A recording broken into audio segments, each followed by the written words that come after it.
On parle beaucoup, mais est-ce qu'on s'écoute vraiment? Aujourd'hui, j'aimerais prendre le temps de vous parler d'un sujet important, la solitude. Et c'est pourquoi j'ai pris le temps de prendre des notes, de poser mon sujet sur papier, car je pense qu'il est trop important pour le faire à l'aveuglette. Donc voilà, j'ai mes petites notes et on va pouvoir commencer. La solitude.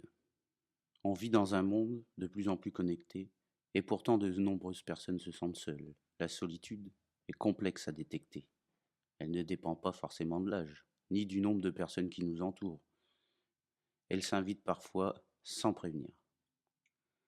Parlons de la solitude dans notre quotidien, sans jugement, sans réponse toute faite, juste pour ouvrir le débat. De quoi parle-t-on vraiment quand on parle de solitude?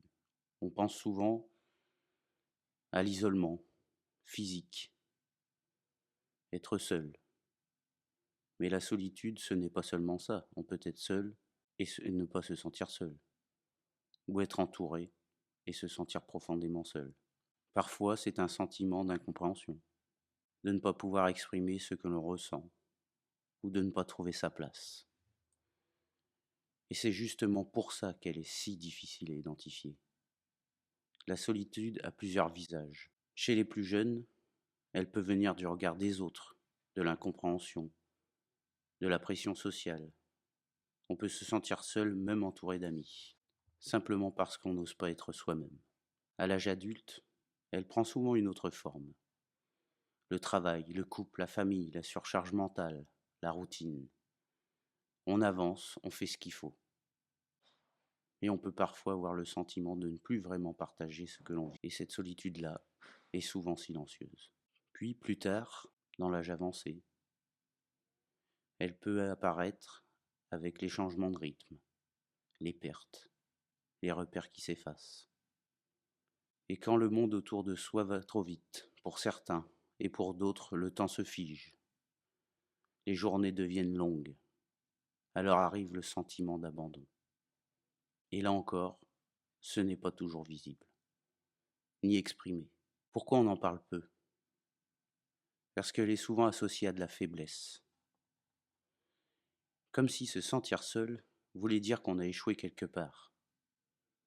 Alors que dans les faits, on peut tous absolument être touchés par la solitude. Il n'y a pas une seule solitude. Elles sont toutes différentes, selon nos parcours, nos histoires, nos personnalités.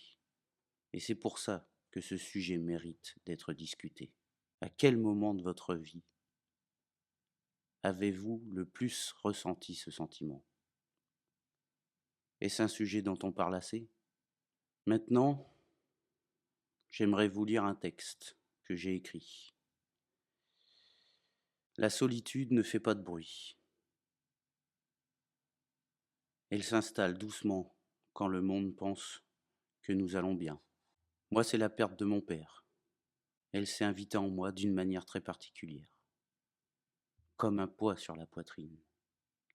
Les premières nuits, impossible de fermer l'œil.